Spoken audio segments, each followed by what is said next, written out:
lidskou kontlinou. Dokonce i tak nepřátelené rasy, jako jsou upíři a vlkodlaci, se rozhodli uzavřít mírovou smlouvu. Upírka Eleutera a vlkodlak Antony se rozhodli společně povečeřet. Eleutera nabídla, že mu uvaří chutnou stravu na důkaz nově vybudovaného přátelství.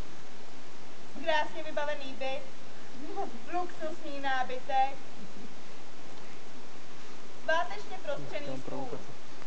Eleutera s Antonym se srdečně objali, potřásli si rukama a zasedli ke stolu. Popili sklenku vína a zábava byla v plném proudu. Když začalo Antonymu kručet v žaludku, Eleutera se zvedla a přinesla připravené jídlo. Rajčatový salát s kousky masa. Ten provoněl místnost.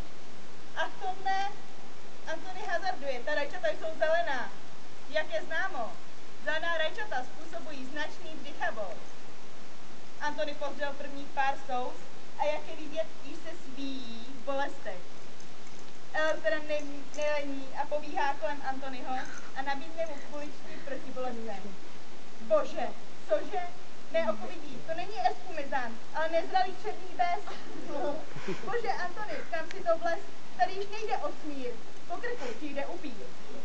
Antony přesvědčen o bezelstnosti krásné upírky, sežere pár kuliček, zapije je pořádným hltem vína a po chvilce už jeho střeva značná hnačka.